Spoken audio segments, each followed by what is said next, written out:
Hello friends, welcome to GS academy. இன்றைக்கி நம்ம post ஆஃபீஸில் இருக்கிற ஒர்க் ஃப்ரம் ஹோம் ஆப்பர்ச்சுனிட்டி பற்றி தான் பார்க்க போகிறோம். இது எல்லா உமன்ஸ் அண்ட் ஹவுஸ் ஒய்ஃப்ஸ் எல்லாருக்குமே இந்த வீடியோ கண்டிப்பாக யூஸ்ஃபுல்லாக இருக்கும். எல்லாருமே பாருங்கள், யாரும் மிஸ் பண்ணிடாதீங்க. போஸ்ட் ஆஃபீஸில் பார்த்தீங்கன்னா 3 ஏஜென்ட் இருப்பாங்க. ஃபர்ஸ்ட் ஏஜென்ட் பார்த்தீங்கன்னா SAS ஏஜென்ட் அப்படின்னு சொல்லுவாங்க. ரெண்டாவது பார்த்தீங்கன்னா MPKBY ஏஜென்ட் சொல்லுவாங்க. மூணாவது பார்த்தீங்கன்னா PPF ஏஜென்ட்.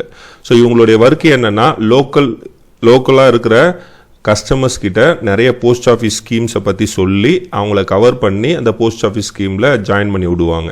ஸோ அவங்களுக்கு ஒரு கமிஷன் தராங்க. ஸோ அதான் ஏஜென்ட்டோடைய ஒர்க்கு. ஸோ ஃபஸ்ட்டு ஏஜென்ட் பார்த்தீங்கன்னா SAS. இவர் என்னென்ன ஸ்கீம் ஃபாலோ பண்ணலாம் அப்படின்னு பார்த்தீங்கன்னா KVP ஸ்கீமு, ரெண்டாவது பார்த்தீங்கன்னா மந்த்லி இன்கம் ஸ்கீமு, அதுக்கப்புறம் பார்த்தீங்கன்னா நேஷ்னல் சேவிங் சர்டிஃபிகேட். ஸோ இந்த மாதிரி ஸ்கீமை இவர் ஃபாலோ பண்ணுவார். ரெண்டாவது ஸ்கீம் பார்த்தீங்கன்னா MPKBY. ஸோ இது பார்த்தீங்கன்னா போஸ்ட் ஆஃபீஸில் இருக்கிற RD ஸ்கீம்.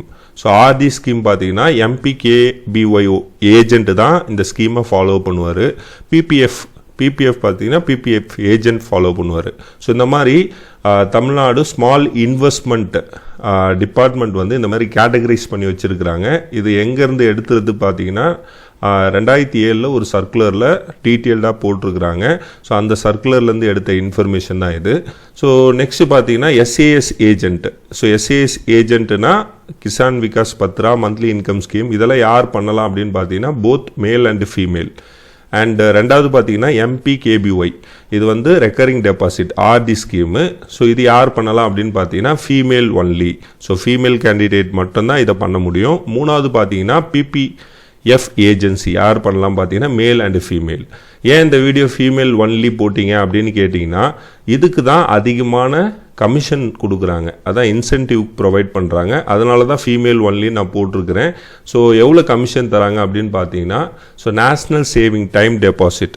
ஸோ 1 வருஷம் டெபாசிட்டு, 2 வருஷம் டெபாசிட்டு, 3 வருஷம் டெபாசிட்டு அந்த மாதிரி போடுறாங்கன்னா 0.5% நம்மளுக்கு கமிஷனாக கொடுப்பாங்க. ஃபார் எக்ஸாம்பிள் பார்த்தீங்கன்னா 1 லட்ச ரூபா ஒருத்தரை நீங்கள் அந்த ஸ்கீமை பற்றி எக்ஸ்பிளைன் பண்ணிவிட்டு அவங்க நான் 1 லட்ச ரூபா போடுறேன், 1 வருஷத்துக்கு போடல, இல்லைனா 5 வருஷத்துக்கு நான் அந்த அமௌண்ட்டை டெபாசிட் பண்ணிடுறேன் அப்படின்னாங்கன்னா ஸோ 1 லட்ச ரூபா போட்டாங்கன்னா உங்களுக்கு 500 ரூபா கமிஷனாக தருவாங்க. அதுவே RD ஸ்கீம் பார்த்தீங்கன்னா நேஷ்னல் சேவிங் RD ஸ்கீம். இது மந்த்லி பேசிஸ் கட்டுவோம். ஸோ மாதம் ஒரு 500 ரூபாவோ 1000 ரூபாவோ 5000 ரூபாவோ இல்லை 10,000 ரூபாவோ, இது அப்பர் லிமிட் கிடையாது. ஸோ ஒருத்தர் ஒரு 5000 ரூபா மாதம் கட்டுறாருன்னு வச்சுக்கிங்க. ஸோ 5000 ரூபா கட்டுறாருன்னா உங்களுடைய கமிஷன் அமௌண்ட் பார்த்தீங்கன்னா 4%. ஸோ 4%னா உங்களுக்கு 200 ரூபா வரும். அவர் 5000 ரூபா எடுத்துகிட்டு போய் நம்ம அவருடைய அமௌண்ட்டை வாங்கிட்டு போய் நம்ம கட்டணும். நம்ம கட்டும்போது நம்மளுக்கு 200 ரூபா கொடுப்பாங்க. ஸோ அதே மாதிரி ஒரு 10 கஸ்டமர்ஸ் நம்ம வச்சுருக்கிறோம் அப்படின்னு பார்த்தீங்கன்னா ஒரு 2000 ரூபா ஈஸியாக நம்ம சம்பாதிக்க முடியும். இது சேஃபர் இன்வெஸ்ட்மெண்ட்டும் கூட. ஸோ நம்ம வீட்லேயே நிறைய பேர் நம்ம ரிலேஷனே நம்ம ஸ்கீம்ஸ் எல்லாம் போகிறத பார்த்துருப்போம். ஸோ அவங்க எல்லாமே நம்ம இந்த மாதிரி ஏஜென்ட் வாங்கி வச்சுக்கிட்டோம் அப்படின்னிங்கன்னா ஆட்டோமேட்டிக்காக அவங்கள நம்ம கொண்டு போய் நாமளே ஃபாலோ பண்ணிக்கலாம். அதுக்கு ஒரு மினிமம் கமிஷன் அவங்க தராங்க.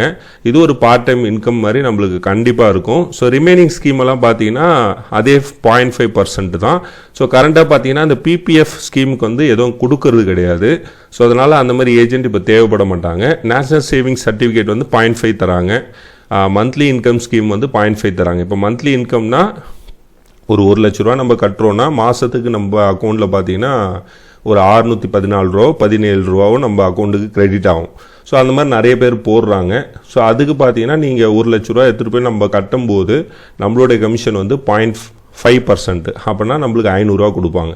அந்த மாதிரி ஒரு 5 பேர் இருந்தாங்கன்னா ஆட்டோமேட்டிக்காக நம்மளுக்கு × 5 ஸோ 2500 ரூபா நம்ம கைக்கு வந்துடும். ஸோ இந்த மாதிரி ஒரு ஏஜென்ட் ஆப்பர்ச்சுனிட்டியுமே போஸ்ட் ஆஃபீஸ் தந்துட்டுருக்குறாங்க. நிறைய பேருக்கு அவேர்னஸ் இல்லை. ஸோ நீங்கள் என்ன பண்ணுங்கன்னா அந்த கன்சர்ன் போஸ்ட் ஆஃபீஸில் போய் ஸோ இந்த மாதிரி நான் ஒரு ஏஜெண்ட்டாக ஆக விரும்புகிறேன் அப்படின்னு சொல்லி நீங்கள் அப்ரோச் பண்ணுங்கள். அவங்க உங்களுக்கு ஃபர்தர் இன்ஃபர்மேஷன், அந்த ஃபார்மு எங்கே போய் வாங்கணும், யாரை காண்டாக்ட் பண்ணணுன்ற இன்ஃபர்மேஷன்லாம் கொடுப்பாங்க.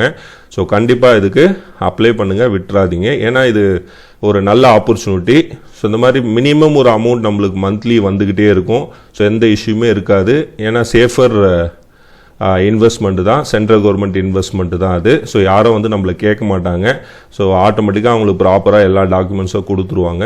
ஸோ நம்மளுக்குமே கமிஷன் அமௌண்ட்டை அவங்க ப்ரொவைட் பண்ணிவிடுவாங்க. ஸோ இந்த மாதிரி நிறைய ஆப்பர்ச்சுனிட்டிஸ் பற்றி தெரிஞ்சுக்கணுன்னா நம்மளுடைய சேனலை மறக்காமல் சப்ஸ்கிரைப் பண்ணிவிடுங்க. தேங்க்யூ.